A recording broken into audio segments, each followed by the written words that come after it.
दिन पहला एक कौमी अखबार ने जिहड़ा कि संघ पक्षी अखबार समझिया जाता है, उन्होंने पहला ही रिपोर्ट दे दी सी कि असल दे विच जी ये जिहड़ी कहानी है देवबंद तो तुरी आ, मतलब कि मुसलमानों को बुलाया गया। तो कहने का भाव सारा शेयर मैं इधर उधर घुमा के गल नहीं करता, सीधी स्पॉट कर लिया जी वो ये हुआ कि 12 बंदे जिहड़े बुलाए गए यूपी के देवबंद तो बुलाए गए। तो देवबंद तो बुलाने का मतलब कि मुस्लिम भाईचारे के लोग, तो उही कुछ होया।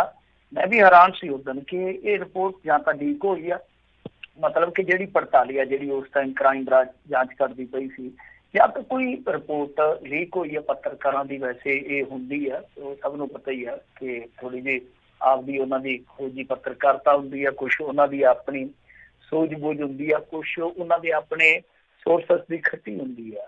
बट ये बड़ी हैरानगी वाली गल सी कि इन्ना सेंसिटिव मुद्दा ते जे मीडिया तो पहला ही अगाऊ अगेती कोई रिपोर्ट लीक हुई है तो फिर समझा जा सकता कि जे मन लो तुक्केबंदी नाल जिदा हुंदा कई बार जिदा सिद्धू नूं कईयां ने मुख मंत्री बनाया होया पंजाब से, जे वो तुक्केबंदी नाल जिदा सॉरी तुक्केबंदी नाल तुक्के नाल जिदा कह लीए कि जे किसी ने खबर छापी आ तो फिर ये तो भी हैरान कर दी है। पर गल यह कि हुण ते वो सच्चाई है, क्योंकि क्राइम ब्रांच ने जिहड़ी कोर्ट दे विच चार्जशीट दाखिल की आ उहदे च ताहिर हुसैन नूं मास्टरमाइंड दस्सिया गया।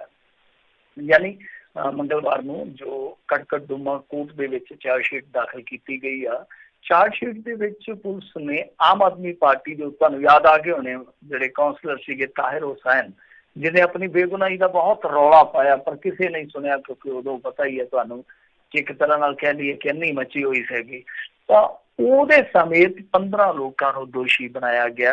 क्राइम ब्रांच ने कोर्ट ਦੇ ਵਿੱਚ 1030 ਸਫ਼ਿਆਂ ਦੀ ਚਾਰਜਸ਼ੀਟ ਦਾਖਲ ਕੀਤੀ ਹੈ। ਚਾਰਜਸ਼ੀਟ ਦੇ ਵਿੱਚ ਜਿਹੜਾ ਕਾਉਂਸਲਰ ਤਾਹਿਰ ਹੁਸੈਨ ਦਾ ਭਰਾ ਆ ਸ਼ਾਹ ਆਲਮ, ਉਹਨੂੰ ਵੀ ਨਾਲ ਕਹਿ ਸਕਦੇ ਹਾਂ ਕਿ ਆਪਾਂ ਸਹਿਯੋਗੀ ਬਣਾਇਆ ਗਿਆ, ਜਿਹਨੂੰ ਕੋ ਅਕਿਊਜ਼ਡ ਆਪਾਂ ਆਖਦੇ ਨੇ ਅੰਗਰੇਜ਼ੀ 'ਚ। ਦਿੱਲੀ ਪੁਲਿਸ ਨੇ ਕੜਕੜਡੁਮਾ ਕੋਰਟ ਦੇ ਵਿੱਚ ਚਾਂਦਬਾਗ ਤੇ ਇੱਕ ਮੇਰੇ ਖਿਆਲ ਦੇ ਨਾਲ ਹੋਰ ਇਲਾਕੇ ਦੇ ਵਿੱਚ ਜਿਹੜੀ ਹੋਈ ਸੀ ਹਿੰਸਾ, ਇਹਨਾਂ 2 ਇਲਾਕਿਆਂ ਨੂੰ ਲੈ ਕੇ ਇਹ ਜਿਹੜੀ ਚਾਰਜਸ਼ੀਟ ਫਾਈਲ ਕੀਤੀ ਆ। ਤਾਂ ਕੁੱਲ ਮਿਲਾ ਕੇ ਕਹਾਣੀ ਤੁਸੀਂ ਸਮਝ ਗਏ, ਸਾਫ਼ ਕਹਾਣੀ ਕਿ ਪੁਲਿਸ ਨੇ ਜਿਹੜੀ ਮੁੱਢਲੀ ਜਾਂਚ ਪੜਤਾਲ ਕੀਤੀ ਆ ਉਹਦੇ ਵਿੱਚ ਇਹਨਾਂ ਨੂੰ ਦੋਸ਼ੀ ਪਾਇਆ। ਹੁਣ ਦੇਖੋ, ਦੋਸ਼ੀ ਪੁਲਿਸ ਦੀ ਇਨਵੈਸਟੀਗੇਸ਼ਨ 'ਚ ਪਾਏ ਜਾਣ ਦਾ ਮਤਲਬ ਇਹ ਨਹੀਂ ਹੁੰਦਾ ਕਿ ਇਸ ਬੰਦੇ ਨੇ ਕੰਮ ਕੀਤਾ ਵਾ। ਹਾਂ, ਉਹਨਾਂ ਨੇ ਨਾਮਜ਼ਦ ਕਰ ਲਿਆ, ਉਹਦੇ ਤੇ ਦੋਸ਼ ਮੜ ਦਿੱਤਾ। ਤਾਂ ਹੁਣ है जिहड़ा मसला वो ये आ कि इन्हां नूं अपनी बेगुनाही साबित करनी पऊगी। जे बेगुनाह अपने आप नूं मनदे आ, जिद्दां दावा करदे आ, तां दूजी चीज़ एक हो रहा कि देखो गल इत्थे आपां कोई जजमेंट नहीं दे सकते कि फलाना बेगुनाह है, फलाने ने गुनाह किया, पर उत्थे सब ने वेखिया ठीक आ कुछ शुरुआत दे विच झड़पां जिहड़ियां दबल्लियां भाव कि दोहां पासियां तो मतलब कि टकराव होया, उस तो बाद फिर गेम एक पासड़ी हो गई। तां जिस धिर दा सब तो ज़्यादा नुकसान होया तो उन्होंने दोषी कितने ने, ये वेखण वाली गल है। जिन्हां दे घर फूके गए, जिन्हां दी मसीत तोड़ के झंडे चलाए गए, जिन्हां नूं चुन चुन के कुटिया गया, तस्वीरां सारे जहान दे विच वायरल होईयां, कुट के जिन्हां तो राष्ट्रीय गीत गवाए गए, बहुत ज्यादा जिन्हां नूं टॉर्चर किया गया, चुन चुन के निशाना बनाया गया, मोटरसाइकिल रोक के जिस तरह नाके लाए जाते हैं पुलिस बनियों, इस तरह जिहड़ा एक टारगेट किया गया विशेष भाईचारा यानी मुस्लिम भाईचारा, तो उन्होंने दोषी कितने है सब तो बड़ा सवाल रहेगा कि वो दोषी कितने है। जां दूजियां जिहड़ियां चार्जशीटां होणगियां वो मुमकिन है, संभव है कि चार्जशीटां होणगियां, हो सकता उहदे विच कुछ दोषी लभे जाण, पर बहुत मुश्किल है, अति मुश्किल है जो इस तरह का हिसाब किताब चलता पाया। तो बहरहाल बहुत कुछ है जिहड़ा करोना काल दे विच होया, साडे लोकां नूं पता ही नहीं लग्या। दिल्ली माइनॉरिटी कमीशन के चेयरमैन के खिलाफ देशद्रोह का मुकदमा बना दिता जाता है एक ट्वीट के बदले, जबकि मैं समझदा कि ठीक है वह ट्वीट गलत टाइम पर आया। उस टाइम पर जो असी एकमुठ होकर लड़न की स्कीम बना रहे थे, उस टाइम यहो ਜਿਹੇ ट्वीट नहीं होने चाहिए। फिर नरेंद्र मोदी के जहाज की तलाशी लैन वाला जो मोहम्मद मोहसिन सीगा IS, उन्होंने इसे करके ही तलब कर लिया जाता है जवाब तलबी वास्ते कि हाँ भाई तू तबलीगियां का ट्वीट क्यों किया। सिर्फ उन्हें यो आख्या सीगा कि प्लाज्मा डोनेट करने वाली तबलीगियां की अच्छी पहल करनी है, तो उसके खिलाफ एक तरह नाल कह लीए कि दोष ऐद कर दिता जाता। फिर ਜਿਹੜੀਆਂ ਐਕਟਿਵਿਸਟ ਸਨ ਸੀਏ ਦੇ ਵਿੱਚ, ਜਿਨ੍ਹਾਂ ਨੇ ਸ਼ਾਹੀਨ ਬਾਗ ਦੇ ਵਿੱਚ ਭਾਗ ਲਿਆ, ਜਿਹੜੀਆਂ ਮੁਸਲਿਮ ਸਕਾਲਰ ਵੀ ਸਨ, ਤਾਂ ਉਹਨਾਂ ਨੂੰ ਚੁਣ ਚੁਣ ਕੇ ਨਿਸ਼ਾਨਾ ਬਣਾਇਆ ਗਿਆ। ਜੇ ਜੇਲ੍ਹ ਦੇ ਵਿੱਚੋਂ ਜ਼ਮਾਨਤ ਤੇ ਆਈਆਂ ਤਾਂ ਡਬਲ ਕੇਸ ਪਾਏ ਗਏ। ਔਰ ਇਸ ਤੋਂ ਇਲਾਵਾ ਇੱਕ ਹੋਰ ਮੋਰਚੇ ਦੇ ਵਿੱਚ ਹਿੱਸਾ ਲੈਣ ਵਾਲਿਆਂ ਤੇ ਵੀ ਇਹੋ ਹੀ ਮੁਕੱਦਮਾ ਦਰਜ ਕੀਤਾ ਗਿਆ, ਉਹ ਵੀ ਬੀਬੀਆਂ ਐਕਟਿਵਿਸਟ ਸਨ। ਤਾਂ ਜਦ ਜੇਲ੍ਹ ਚੋਂ ਆਈਆਂ ਖੜੇ ਪੈਰ ਉਹਨਾਂ ਨੇ ਕੋਰਟ ਨੇ ਵੀ ਛੱਡ ਦਿੱਤਾ ਉਹਨਾਂ ਨੂੰ, ਤਾਂ ਖੜੇ ਪੈਰ ਫਿਰ ਇਰਾਦਾ ਕਤਲ ਦਾ ਮਾਮਲਾ ਦਰਜ ਕਰ ਦਿੱਤਾ ਜਾਂਦਾ। ਸੋ ਕਿੰਨਾ ਕੁਛ ਹੈ ਜਿਹੜਾ ਸਾਈਡ ਬਾਈ ਸਾਈਡ ਚੱਲਿਆ, ਜਿਹਦੇ ਤੇ ਲੋਕਾਂ ਦੀ ਨਿਗਾਹ ਹੀ ਨਹੀਂ ਗਈ। ਪਰ ਇਹ ਮੈਂ ਸਮਝਦਾ ਕਿ ਲੋਕਤਾਂਤਰਿਕ ਕਦਰਾਂ ਕੀਮਤਾਂ ਦੇ ਵਿੱਚ ਦੇਖੋ ਠੀਕ ਨਹੀਂ ਹੈ, ਇਹ ਗੱਲ ਠੀਕ ਨਹੀਂ ਹੈ। ਮੈਂ ਸਮਝਦਾ ਕਿ ਦੇਖੋ ਦਿੱਲੀ ਦੇ ਵਿੱਚ ਜੇ ਹਿੰਦੂ ਦਾ ਨੁਕਸਾਨ ਹੋਇਆ ਤੇ ਜੇ ਕਿਸੇ ਮੁਸਲਿਮ ਨੇ ਕੀਤਾ ਉਹਨੂੰ ਸਜ਼ਾ ਹੋਣੀ ਚਾਹੀਦੀ ਹੈ, ਪਰ ਜੇ ਮੁਸਲਿਮ ਦਾ ਨੁਕਸਾਨ ਹੋਇਆ ਉਹਦਾ ਦੋਸ਼ੀ ਜਿਹੜਾ ਹੈ ਉਹ ਕਟਹਿਰੇ ਤੱਕ ਸਿਰਫ ਇਸ ਕਰਕੇ ਨਹੀਂ ਪਹੁੰਚਦਾ ਕਿਉਂਕਿ ਇੱਕ ਮੁਸਲਮਾਨ ਦਾ ਦੋਸ਼ੀ ਹੈ, ਤਾਂ ਮੇਰੇ ਖਿਆਲ ਦੇ ਨਾਲ ਲੋਕਤੰਤਰ ਵਾਸਤੇ ਬਹੁਤ ਖਤਰਨਾਕ ਗੱਲ ਹੈ। ਤੇ ਜੋ ਵੀ ਪੀੜਤ ਆ ਉਹਨੂੰ ਪੀੜਤ ਦੀ ਨਿਗਾਹ ਨਾਲ ਵੇਖੋ, ਜੋ ਜ਼ਾਲਮ ਹੈ ਜ਼ਾਬਰ ਆ ਉਹਨੂੰ ਜ਼ਾਬਰ ਦੀ ਨਿਗਾਹ ਨਾਲ ਵੇਖਣ ਦੀ ਜ਼ਰੂਰਤ ਹੈ। ਪਰ ਅਫਸੋਸ ਇਹ ਚਸ਼ਮਾ ਬਹੁਤ ਘੱਟ ਲੋਕਾਂ ਕੋਲ ਰਹਿ ਗਿਆ ਇੰਡੀਆ 'ਚ।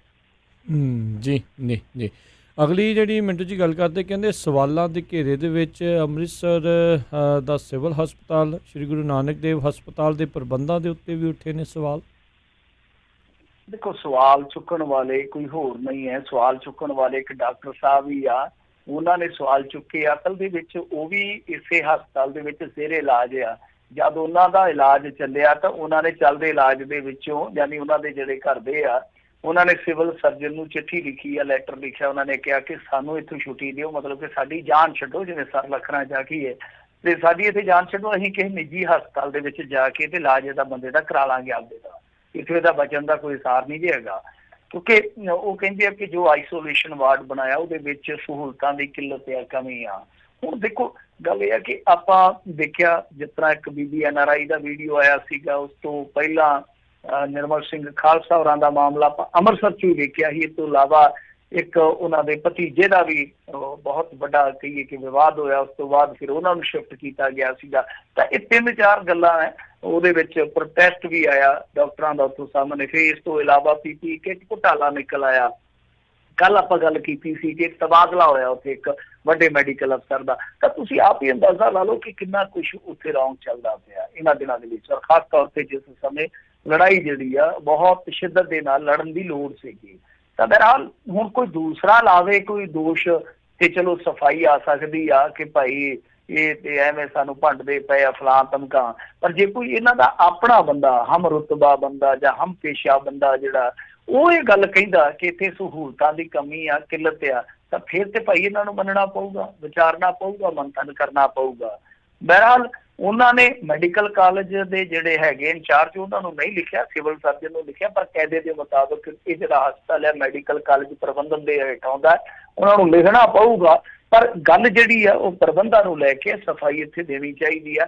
ਆਪਾਂ ਦੇਖਿਆ ਵਾ ਕਿ ਬਹੁਤ ਨਾਜ਼ੁਕ ਮਸਲਾ ਹੈ, ਪਰ ਇਸ ਮਸਲੇ ਤੇ ਸਰਕਾਰ ਕੋਈ ਖਾਸ ਪ੍ਰਤੀਕਰਮ ਪ੍ਰਗਟਾਉਂਦੀ ਨਹੀਂ ਹੈ।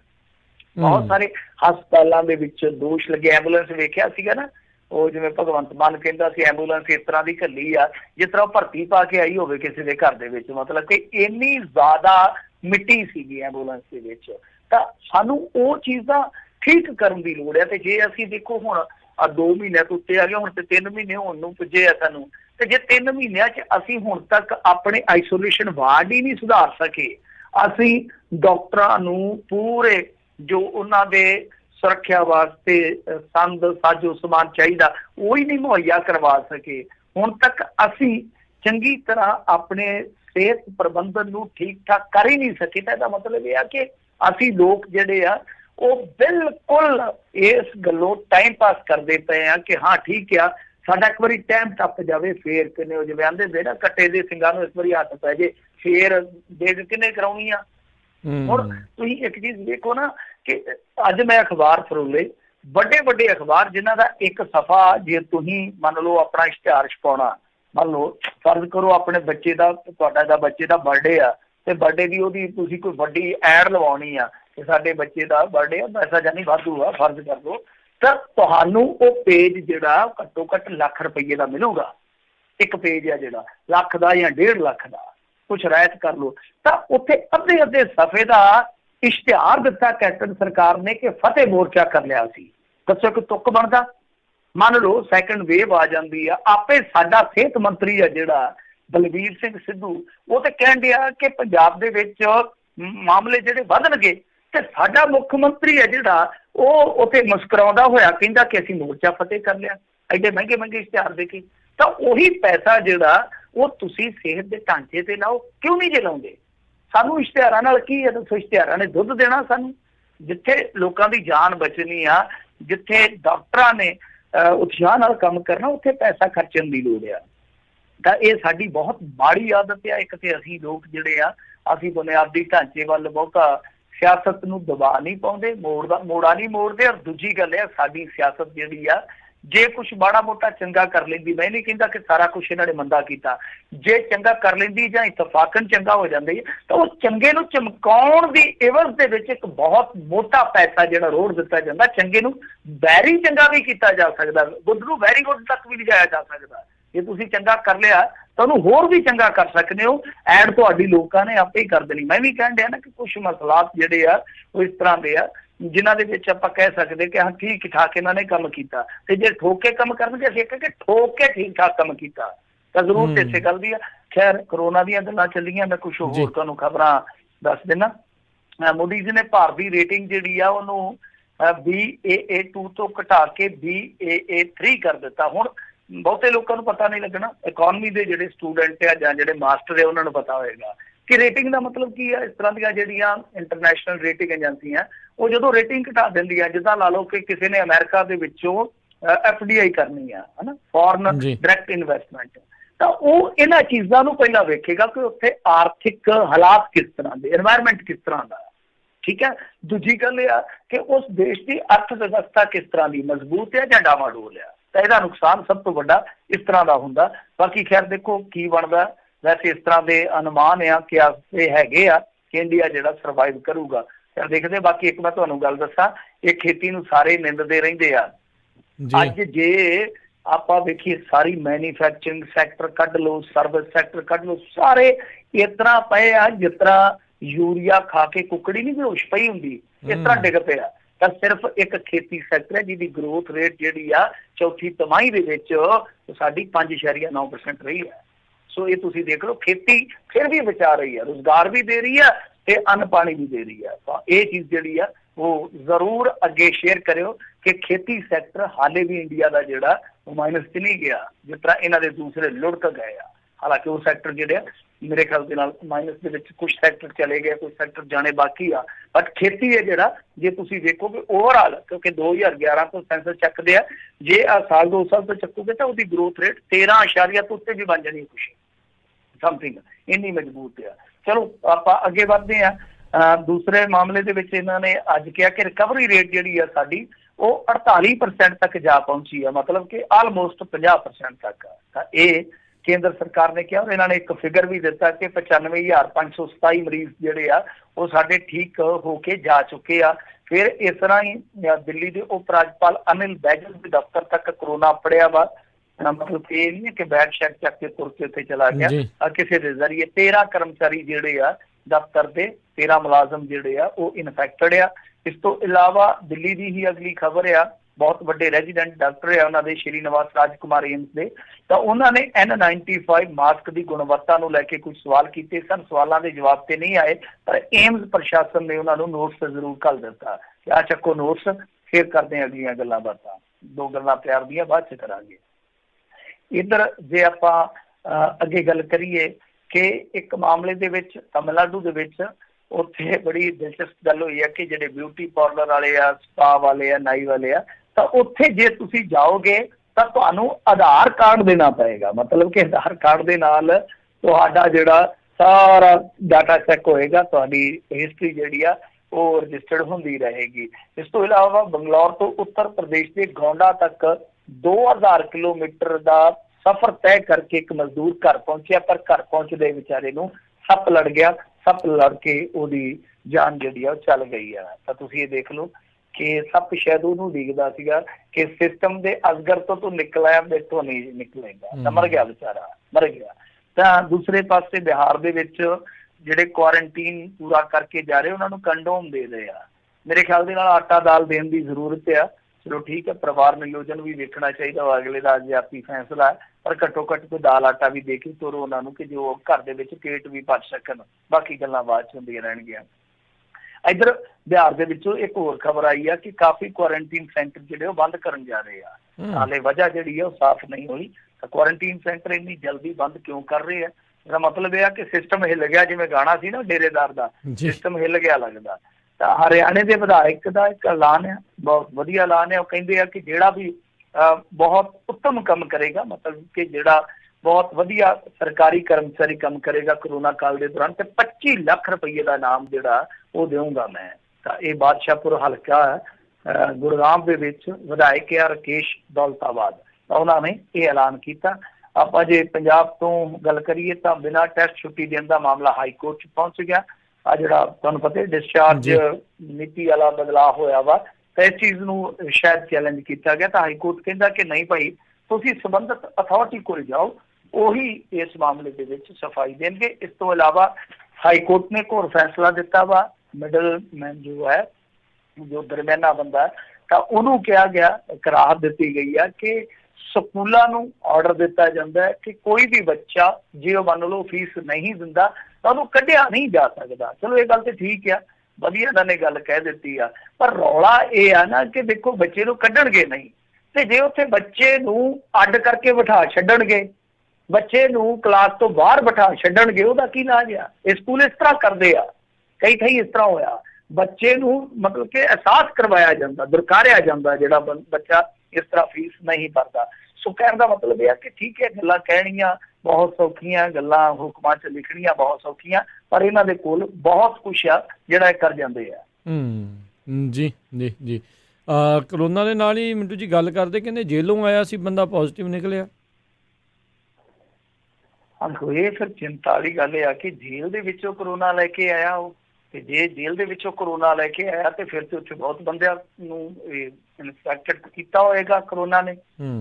ਸੋ ਮਾਮਲਾ ਜਿਹੜਾ ਲੁਧਿਆਣੇ ਜ਼ਿਲ੍ਹੇ ਦਾ, ਹੁਣ ਦੇਖੋ ਇਹ ਪਤਾ ਨਹੀਂ ਲੱਗ ਰਿਹਾ ਕਿ ਵਾਕਿਆ ਜੇਲ੍ਹ ਦੇ ਵਿੱਚ ਇਨਫੈਕਟਡ ਹੋਇਆ ਜਾਂ ਬਾਹਰ ਆ ਕੇ ਹੋਇਆ। ਦਸੂਹਾ ਦੇ ਨੇੜੇ ਕੋਈ ਪਿੰਡ ਆ, ਕਿਉਂਕਿ ਪਿੰਡ ਆਪਾਂ ਡਿਸਕਲੋਜ਼ ਨਾ ਕਰੀਏ ਤਾਂ ਠੀਕ ਰਹੇਗਾ। ਕਈ ਵਾਰ ਇਹ ਚੀਜ਼ਾਂ ਜਿਹੜੀਆਂ ਹੁੰਦੀਆਂ ਨੇ ਸੋਸ਼ਲੀ ਕਿਸੇ ਦਾ ਨੁਕਸਾਨ ਕਰ ਦਿੰਦੀਆਂ ਨੇ। ਤਾਂ ਖੈਰ ਇਹ ਕਹਿੰਦੇ ਆ ਕਿ 1 ਮਹੀਨਾ ਪਹਿਲਾਂ NDPS ਐਕਟ ਦੇ ਤਹਿਤ ਲੁਧਿਆਣਾ ਜੇਲ੍ਹ ਦੇ ਵਿੱਚ ਗਿਆ ਸੀਗਾ ਤੇ ਜੇਲ੍ਹ ਦੇ ਅੰਦਰ ਹੀ ਇਸ ਦਾ ਕਰੋਨਾ ਟੈਸਟ ਹੋਇਆ ਸੀਗਾ। ਉਪਰੰਤ ਇਸ ਨੂੰ ਪਿੰਡ ਆਏ ਹਾਲੇ ਕੁਛ ਦਿਨ ਹੀ ਹੋਏ ਸੀਗੇ, ਤਾਂ ਹੁਣ ਇਹਦੀ ਰਿਪੋਰਟ ਜਿਹੜੀ ਆ ਕਰੋਨਾ ਵਾਲੀ ਉਹ ਪੋਜ਼ਿਟਿਵ ਆ ਗਈ ਆ। ਤਾਂ ਹੋਇਆ ਨਾ ਕਮਾਲ ਇਹ ਵੀ ਕਿ ਦੇਖੋ ਜੇਲ੍ਹ ਦੇ ਵਿੱਚ ਜਿਹੜਾ ਕਰੋਨਾ ਟੈਸਟ ਹੋਇਆ ਉਹ ਠੀਕ ਠਾਕ ਆ, ਤੇ ਜਦ ਉਹ ਪਿੰਡ ਆ ਗਿਆ ਤੇ ਕੁਛ ਦਿਨਾਂ ਬਾਅਦ ਉਹਦਾ ਜਿਹੜਾ ਟੈਸਟ ਹੋਆ ਉਹ ਆ ਗਿਆ ਪੋਜ਼ਿਟਿਵ, ਉੱਥੇ ਨੈਗੇਟਿਵ, ਇੱਥੇ ਪੋਜ਼ਿਟਿਵ।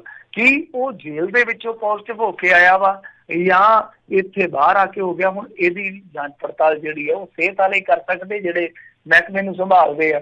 ਪਰ ਇਹ ਬਹੁਤ ਅਜੀਬੋ-ਗਰੀਬ ਜੀ ਗੱਲ ਆ ਕਿ ਉੱਥੇ ਕੁਛ ਦਿਨ ਪਹਿਲਾਂ ਉਹ ਨੈਗੇਟਿਵ ਆਇਆ, ਇੱਥੇ ਪੋਜ਼ਿਟਿਵ ਆ ਗਿਆ। ਤਾਂ ਬਹਰਹਾਲ ਜੇ ਜੇਲ੍ਹ ਦੇ ਵਿੱਚੋਂ ਇਨਫੈਕਟਡ ਹੋਇਆ ਤਾਂ ਫਿਰ ਬਹੁਤ ਵੱਡੀ, ਮੈਂ ਕਹੂੰਗਾ ਕਿ ਚਿੰਤਾ ਵਾਲੀ ਗੱਲ ਆ ਪੰਜਾਬ ਦੇ ਜੇਲ੍ਹ ਪ੍ਰਬੰਧਨ ਵਾਸਤੇ।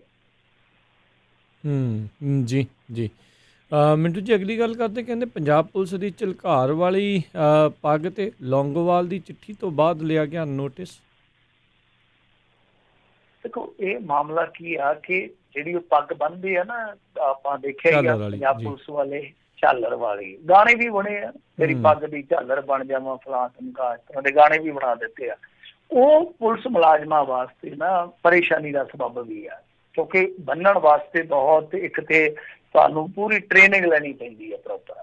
ਦੂਜੀ ਚੀਜ਼ ਇਹ ਆ ਕਿ ਟਾਈਮ ਲੱਗਦਾ ਕਈ ਵਾਰ। ਹੁਣ ਦੇਖੋ ਪੁਲਿਸ ਮੁਲਾਜ਼ਮਾਂ ਦਾ ਕੀ ਆ, ਵੈਸੇ ਤੇ ਅਸੀਂ ਇਹਨਾਂ ਨੂੰ ਬਹੁਤ ਭੰਡਦੇ ਹਾਂ, ਪਰ ਇਹਨਾਂ ਵਿਚਾਰਿਆਂ ਦਾ ਇੱਕ ਜਿਹੜਾ ਦੁਖਦ ਪਹਿਲੂ ਆ ਇਸ ਸਾਰੀ ਕਹਾਣੀ ਦਾ, ਉਹ ਇਹ ਆ ਕਿ ਇਹਨਾਂ ਦੀ ਡਿਊਟੀ ਜਿਹੜੀ ਆ ਨਿਯਮਿਤ ਨਹੀਂ ਹੁੰਦੀ, ਨਿਸ਼ਚਿਤ ਨਹੀਂ ਹੁੰਦੀ ਪੰਜਾਬ ਪੁਲਿਸ ਵਾਲਿਆਂ ਦੀ। ਤੇ ਕਈ ਵਾਰ ਤੇ ਜਿਵੇਂ ਬਾਦਲ ਸਾਹਿਬ ਸੰਗਤ ਦਰਸ਼ਨ ਕਰਿਆ ਕਰਦੇ ਸੀ, ਉਹ ਬੈਗ ਹੀ ਨਾਲ ਪਾਈ ਫਿਰਦੇ ਹੁੰਦੇ ਸੀ ਕਈ ਪੁਲਿਸ ਮੁਲਾਜ਼ਮ ਨਾ, ਦੂਜੇ ਜ਼ਿਲ੍ਹਿਆਂ ਵਾਲੇ, ਬੈਗ ਹੀ ਲੀੜਿਆਂ ਵਾਲਾ, ਤੇ ਪਤਾ ਨਹੀਂ ਕਦੋਂ ਮੁੜਨਾ। ਇੱਕ ਡੰਡਾ ਤੇ ਇੱਕ ਬੈਗ ਉਹਨਾਂ ਦਾ ਪੱਕਾ ਹੀ ਅੱਗੇ, ਕੀ ਪਤਾ ਕਿਹੜੇ ਪਿੰਡ ਰਾਤ ਨੂੰ ਜਾ ਕੇ ਟਿਕਾਣਾ ਕਰਨਾ ਪੈ ਜੇ। ਤਾਂ ਖੈਰ ਤਾਂ ਉਹਨਾਂ ਦੀ ਡਿਊਟੀ ਨਿਸ਼ਚਿਤ ਨਹੀਂ ਹੁੰਦੀ। ਮੰਨ ਲਓ ਜੇ ਕੋਈ ਬੰਦਾ ਆਇਆ ਤਾਂ ਫਿਰ ਉਹਨੂੰ ਇਹ ਹੁੰਦਾ ਵੀ ਤੜਕੇ ਉੱਠ ਕੇ ਫੇਰ ਭੱਜਣਾ ਵਾ।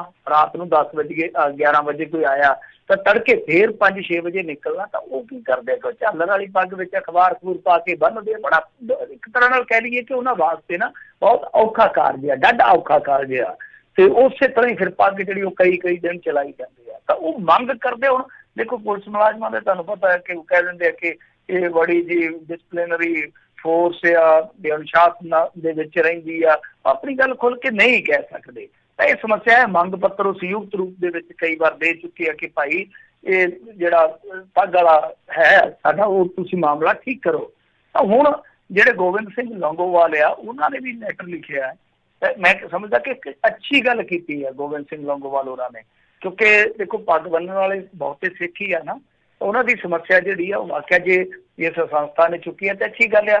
ਤੇ ਉਹਦਾ ਰਿਸਪੌਂਡ ਵੀ ਅੱਛਾ ਕੀਤਾ ਕੈਪਟਨ ਅਮਰਿੰਦਰ ਸਿੰਘ ਹੋਰਾਂ ਨੇ। ਤਾਂ ਉਹਨਾਂ ਨੇ ਇਹ ਮਾਮਲਾ ਜਿਹੜਾ ਵਾ ਉਹ ਘੱਲ ਦਿੱਤਾ ਹੈਗਾ DGP ਕੋਲ ਕਿ ਤੁਸੀਂ ਦੇਖੋ ਭਾਈ ਆਪਣੇ ਪੱਧਰ ਤੇ ਫੈਸਲਾ ਕਰੋ। ਪਰ ਇਹ ਚੀਜ਼ਾਂ ਜਿਹੜੀਆਂ ਉਹ ਅੱਗੇ ਵੀ ਇਸ ਤਰ੍ਹਾਂ ਦੇ ਪ੍ਰੋਸੈਸ ਦੇ ਵਿੱਚ ਪੈ ਚੁੱਕੀਆਂ ਔਰ ਪੈ ਕੇ ਦਮ ਤੋੜ ਚੁੱਕੀਆਂ। ਤਾਂ ਜੇ ਹੁਣ ਗੋਬਿੰਦ ਸਿੰਘ ਲੌਂਗੋਵਾਲ ਹੋਰਾਂ ਨੇ ਬੀੜਾ ਚੁੱਕਿਆ ਤੇ ਇਹਨੂੰ ਗੱਲ ਨੂੰ ਕੰਢੇ ਤੇ ਲਾਉਣਾ ਚਾਹੀਦਾ, ਗੱਲ ਜਿਹੜੀ ਉਹ ਸਿਰੇ ਲਾ ਕੇ ਛੱਡਣੀ ਚਾਹੀਦੀ ਆ। ਔਰ ਮੈਂ ਸਮਝਦਾ ਕਿ ਇਹਦੇ ਵਿੱਚ ਜੇ ਕਿਤੇ ਅਕਾਲ ਤਖਤ ਦੇ ਜਥੇਦਾਰ ਵੀ ਥੋੜਾ ਦੇਣ, ਥੋੜਾ ਜਿਹਾ ਸਹਿਯੋਗ ਕਰ ਦੇਣ ਤੇ ਉਹ ਵੀ ਠੀਕ ਰਹੇਗਾ। ਤਾਂ DGP ਨੂੰ ਥੋੜਾ ਜਿਹਾ ਹੋ ਜਾਏਗਾ ਕਿ ਇਸ ਮਾਮਲੇ ਦੇ ਵਿੱਚ ਗੰਭੀਰਤਾ ਨਾਲ ਕੰਮ ਕੀਤਾ ਜਾਵੇ, ਕਿਉਂਕਿ ਜਿਹੜੀ ਦੂਸਰੀ ਪੱਗ ਹੈ ਉਹ ਬੰਨ੍ਹਦੇ ਅਫਸਰ ਆ। ਤੁਸੀਂ ਦੇਖਿਆ ਹੋਣਾ DSP ਥਾਣੇਦਾਰ ਆਮ ਤੌਰ ਤੇ ਦੂਸਰੀ ਪੱਗ ਬੰਨ੍ਹਦੇ ਆ, ਬੜੀ ਮੋਚਵੀਂ ਪੱਗ ਬੰਨ੍ਹਦੇ ਅੱਜ ਕੱਲ੍ਹ ਦੇ ਮੁੰਡੇ ਤਾਂ ਜਿਹੜੇ ਯੰਗ ਥਾਣੇਦਾਰ ਆ। ਤਾਂ ਜਿਹੜੇ ਦੂਸਰੇ ਹੇਠਲੇ ਰੈਂਕ ਦੇ ਆ, ਚਾਹੇ ਹੌਲਦਾਰ ਆ ਜਾਂ ਸਿਪਾਹੀ, ਮੈਨੂੰ ਪਤਾ ਨਹੀਂ ਕੌਣ ਕੌਣ ਬੰਨ੍ਹਦਾ, ਤਾਂ ਉਹਨਾਂ ਵਾਸਤੇ ਇਹ ਪੱਗ ਜਿਹੜੀ ਜੁਦਾ ਹੋ ਜਾਂਦੀ ਹੈ। ਔਰ ਇਹ ਪੱਗ ਵੈਸੇ ਵੀ ਅੰਗਰੇਜ਼ ਕਾਲ ਦੀ ਆ, ਅੰਗਰੇਜ਼ ਸਾਮਰਾਜ ਦੀ ਨਿਸ਼ਾਨੀ ਆ, ਇਹਨੂੰ ਬਦਲਣਾ ਚਾਹੀਦਾ। ਇੱਕ ਤੇ ਵੈਸੇ ਗੁਲਾਮੀ ਜੀ ਢੋਈ ਜਾਂਦੇ ਆ, ਅੰਗਰੇਜ਼ਾਂ ਵੇਲੇ ਦੀ ਪੱਗ ਆ। ਔਰ ਦੂਜੀ ਗੱਲ ਇਹ ਆ ਕਿ ਟਾਈਮ ਮੈਂ ਜਿਵੇਂ ਤੁਹਾਨੂੰ ਕਿਹਾ, ਤੀਜੀ ਗੱਲ ਇਹ ਆ ਕਿ ਪੱਗ ਇੱਕ ਸਾਰ ਹੋਣੀ ਚਾਹੀਦੀ ਹੈ। ਜਦੋਂ ਆਪਾਂ ਇੱਥੇ ਦੇਖਦੇ ਹਾਂ ਪੰਜਾਬ ਦੇ ਵਿੱਚ ਬਹੁਤ ਸਾਰੀ ਦਸਤਾਰ ਇੱਕ ਤਰ੍ਹਾਂ ਦੀ ਹੁੰਦੀ ਆ, ਬਹੁਤ ਵਧੀਆ ਢੰਗ ਨਾਲ ਦਸਤਾਰ ਸਜਾਈ ਜਾਂਦੀ ਆ, ਉਸ ਵਾਲੇ ਤੋਂ ਦਮਾਲੇ ਵੀ ਸਜਾਈ ਕਰਦੇ ਕਈ, ਤਾਂ ਉਸ ਢੰਗ ਦੀ ਦਸਤਾਰ ਜੇ ਸਜਾਈ ਜਾਵੇ ਤਾਂ ਵਧੀਆ ਪੱਗ ਜਿਹੜੀ ਆ ਉਹ ਬੰਨੀ ਜਾਵੇ, ਠੀਕ ਰਹੇਗੀ। ਜੀ ਅਗਲੀ ਜਿਹੜੀ ਮਿੰਟੂ ਜੀ ਗੱਲ ਕਰਦੇ, ਕਹਿੰਦੇ ਫਰੀਦਕੋਟ ਰਿਆਸਤ ਦੀ ਜਾਇਦਾਦ ਦਾ ਹੋਇਆ ਨਬੇੜਾ, ਰਾਜਕੁਮਾਰੀ ਨੂੰ ਮਿਲਿਆ ਹੱਕ। ਦੇਖੋ ਫਰੀਦਕੋਟ ਰਿਆਸਤ ਦਾ ਜਿਹੜਾ ਝਗੜਾ ਛਿੜਾ ਆ ਨਾ, ਜੇ ਆਪਾਂ ਬਹੁਤਾ ਲੰਬਾ ਨਾ ਜਾਈਏ ਤੇ ਵੈਸੇ ਤੇ ਬਾਬਾ ਫਰੀਦ ਜੀ ਜਿਹੜੇ ਸੀਗੇ ਉਹਨਾਂ ਦੇ ਕਾਲ ਦੇ ਨਾਲ ਹੀ ਜੁੜ ਜਾਂਦੀਆਂ ਜਾ ਕੇ ਕਹਾਣੀਆਂ, ਆਪਾਂ ਨੂੰ ਸਭ ਨੂੰ ਪਤਾ ਹੀ ਹੈ। ਫਰੀਦਕੋਟ ਉਹਨਾਂ ਦੇ ਨਾਮ ਸੀ, ਸ਼ਹਿਰ ਦਾ ਨਾਮ ਪਿਆ ਵਾ। ਪਰ ਦੇਖੋ ਇਹਦੇ ਵਿੱਚ ਕੀ ਸੀਗਾ ਕਿ ਜਿਹੜਾ ਭਾੜਾ ਸਿੰਘ ਸੀ, ਸਾਰਿਆਂ ਨੂੰ ਯਾਦ ਆ ਗਿਆ ਹੋਣਾ ਨਾ ਭਾੜਾ ਸਿੰਘ, ਉਹ ਕਹਿੰਦੇ ਹੁੰਦੇ ਆ ਨਾ ਉਹ ਜੰਗਨਾਮਾ ਦੇ ਵਿੱਚ ਭਾੜਾ ਸਿੰਘ ਸੀ ਯਾਰ ਫਰੰਗੀਆਂ ਦਾ, ਸਿੰਘਾਂ ਨਾਲ ਸੀ ਉਸਦੀ ਗੈਰ ਸਾਲੀ, ਉਹ ਤਾਂ ਭੱਜ ਕੇ ਲਾਟ ਨੂੰ ਜਾਏ ਮਿਲਿਆ, ਗੱਲ ਜਾਏ ਦੱਸੀ ਸਾਰੀ ਭੇਤ ਵਾਲੀ, ਉੱਥੋਂ ਹੋ ਗਿਆ ਹਰਨ ਹੈ ਖਾਲਸਾ ਜੀ, 14 ਹੱਥ ਦੀ ਮਾਰ ਕੇ ਮਿਰਗਸ਼ਾਲੀ, ਸ਼ਾਹ ਮੁਹੰਮਦਾ ਸਾਂਭ ਲੈ ਸਿਲੇ ਖਾਨੇ, ਛੱਡ ਗਏ ਨੇ ਸਿੰਘ ਮੈਦਾਨ ਖਾਲੀ। ਸਾਰਿਆਂ ਨੂੰ ਯਾਦ ਆ ਗਿਆ ਹੋਣਾ। ਤਾਂ ਉਹ ਪਹਾੜਾ ਸਿੰਘ ਬਰਾੜ ਸੀਗਾ। ਤਾਂ ਜਿਹੜੀ ਇਹ ਬਰਾੜਾਂ ਦੇ ਕੋਲ ਰਾਜ ਭਾਗ ਵਾਲੀ ਗੱਦੀ ਆਈ ਆ, ਇਹ ਤਕਰੀਬਨ 17ਵੀਂ ਸਦੀ 'ਚ ਆਈ ਆ। ਪਹਿਲਾਂ ਵੱਖ-ਵੱਖ ਸ਼ਾਸਕ ਸੀਗੇ ਤੇ ਭਾੜਾ ਸਿੰਘ ਹੋਰਾਂ ਦੇ ਜਿਹੜੇ ਵੱਡੇ ਵਡੇਰੇ ਉਹ ਦੱਸਦੇ ਕਿ ਅਕਬਰ ਦੇ ਵੀ ਨਜ਼ਦੀਕੀ ਸੀ, ਬਾਦਸ਼ਾਹ ਕਿਸੇ ਦੇ ਨਜ਼ਦੀਕੀ ਸੀ। ਚਲੋ ਉਹਨਾਂ ਨੂੰ ਛੱਡ ਦਈਏ, ਵੱਖੋ ਵੱਖ ਸ਼ਾਸਕਾਂ ਤੋਂ ਇਹ ਗੱਦੀ ਹੁੰਦੀ ਰਾਜ ਗੱਦੀ ਜਿਹੜੀ ਆ ਉਹ ਪਹੁੰਚੀ ਬਰਾੜ ਵੰਸ਼ ਦੇ ਕੋਲ। ਭਾੜਾ ਸਿੰਘ ਦਾ ਗਾਂ ਮੁੰਡਾ ਸੀਗਾ ਮੇਰੇ ਖਿਆਲ ਦੇ ਨਾਲ ਇੱਕ ਵਜ਼ੀਰ ਸਿੰਘ, ਤੇ ਉਹਦਾ ਗਾਂ ਮੁੰਡਾ ਸੀਗਾ ਵਿਕਰਮ ਸਿੰਘ। ਵਿਕਰਮ ਸਿੰਘ ਦਾ ਗਾਂ ਮੁੰਡਾ ਸੀ ਬਲਬੀਰ ਸਿੰਘ, ਤੇ ਬਲਬੀਰ ਸਿੰਘ ਦਾ ਮੁੰਡਾ ਸੀਗਾ ਜਿਹੜਾ ਅੰਤ ਦੇ ਵਿੱਚ ਇੱਕ ਦਾ ਰਾਜਾ ਹੋਇਆ, ਉਹਦਾ ਮੈਨੂੰ ਨਾਂ ਭੁੱਲ ਗਿਆ ਵਾ, ਉਹ ਮੈਨੂੰ ਯਾਦ ਨਹੀਂ ਹੈ। ਤਾਂ ਜਿਹਦੀ ਡੈਥ ਹੋਈ, ਜਿਹਦੀ ਇੱਕ ਪ੍ਰਾਪਰਟੀ ਦਾ ਰੌਲਾ ਹੈ ਸਾਰਾ। ਸੋ ਇਹ ਜਿਹੜੀ ਜ਼ਮੀਨ ਦਾ ਰੌਲਾ ਪਿਆ ਨਾ, ਉਹ ਉਸੇ ਦਾ ਹੀ ਰੌਲਾ ਪਿਆ ਵਾ, ਜਿਹਦੀ ਡੈਥ ਜਿਹੜੀ ਆ ਉਹ ਮੇਰੇ ਖਿਆਲ ਦੇ ਨਾਲ 80ਵੇਂ ਦਹਾਕੇ ਦੇ ਵਿੱਚ ਹੋਈ ਆ। ਤਾਂ ਹੁਣ ਉਹ ਜਿਹੜਾ ਰੌਲਾ ਪਿਆ, ਰੌਲਾ ਇਸ ਕਰਕੇ ਪਿਆ, ਉਹਦੇ ਗਾਂ ਮੇਰੇ ਖਿਆਲ ਦੇ ਨਾਲ ਇੱਕ ਮੁੰਡਾ ਸੀਗਾ ਤੇ 3 ਲੜਕੀਆਂ ਸੀਗੀਆਂ। ਉਹਨਾਂ ਦੇ ਵਿੱਚੋਂ ਕੀ ਸੀਗਾ ਕਿ ਇੱਕ ਮੁੰਡਾ ਜਿਹੜਾ ਉਹ ਛੋਟੀ ਉਮਰ 'ਚ ਉਹਦਾ ਚੱਲ ਵਸਿਆ, ਉਹਦੇ ਗਮ ਦੇ ਵਿੱਚ ਉਹ ਵੀ ਚਲੇ ਗਿਆ। ਤੇ ਉਸ ਤੋਂ ਬਾਅਦ 3 ਰਹਿ ਗਈਆਂ ਉਹਦੀਆਂ ਕੁੜੀਆਂ। ਉਹਨਾਂ ਦੇ ਵਿੱਚੋਂ ਇੱਕ ਕੁੜੀ ਜਿਹੜੀ ਅਣਵਿਆਹੀ ਸੀ ਉਹ ਸ਼ਿਮਲੇ ਮਰ ਗਈ ਸੀ ਸੰਨ 2000 ਦੇ ਨੇੜੇ ਤੇੜੇ।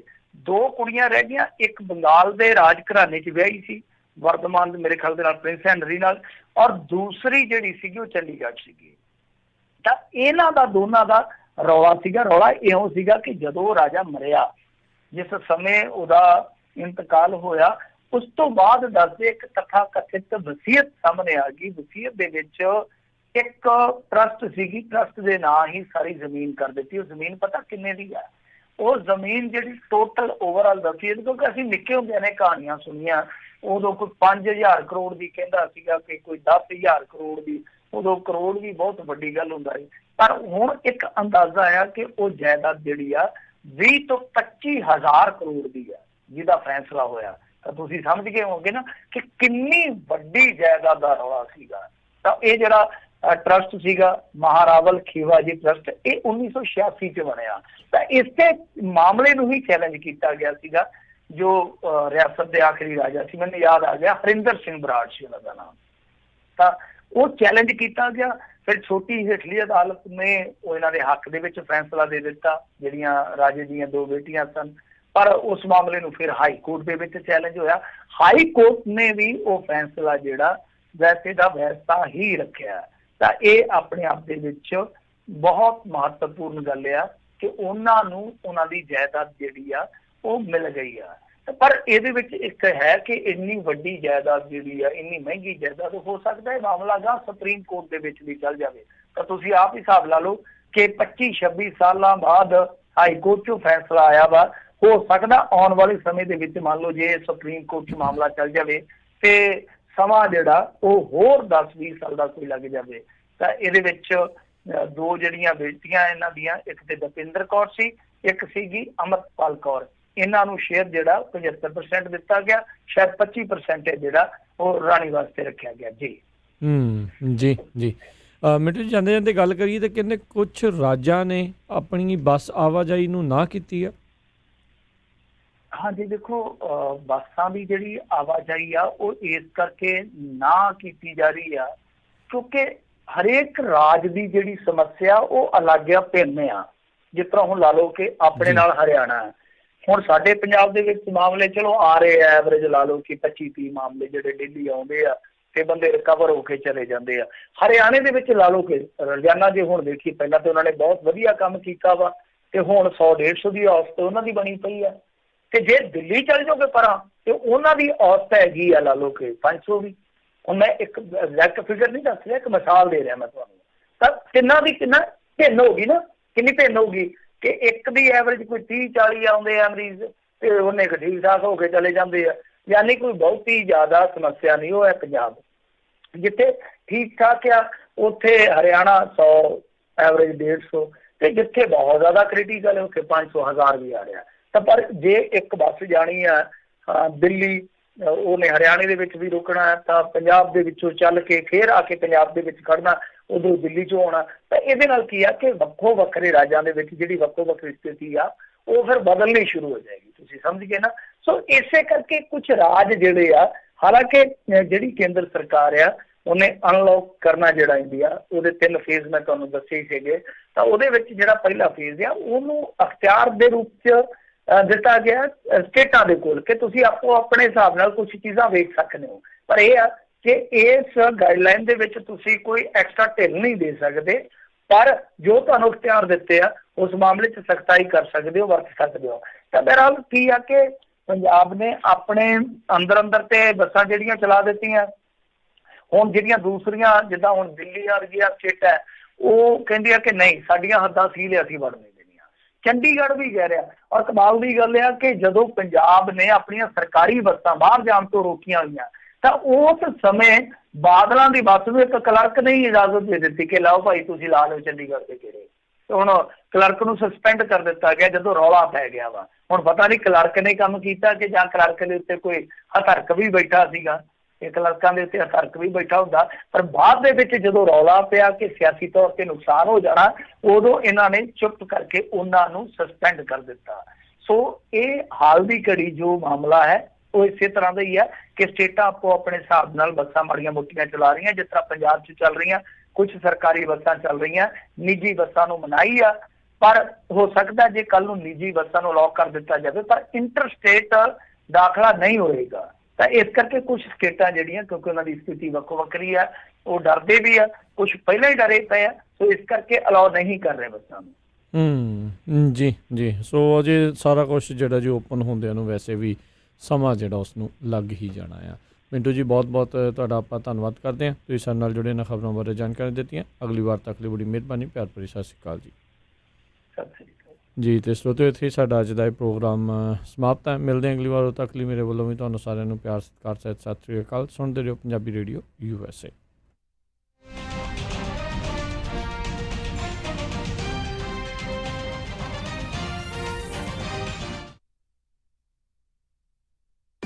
ਤੁਸੀਂ ਸੁਣ ਰਹੇ ਹੋ KOBO Yuba City 1450 AM, KIID Sacramento 1470 AM, KWRU Fresno 1300 AM, KLHC Bakersfield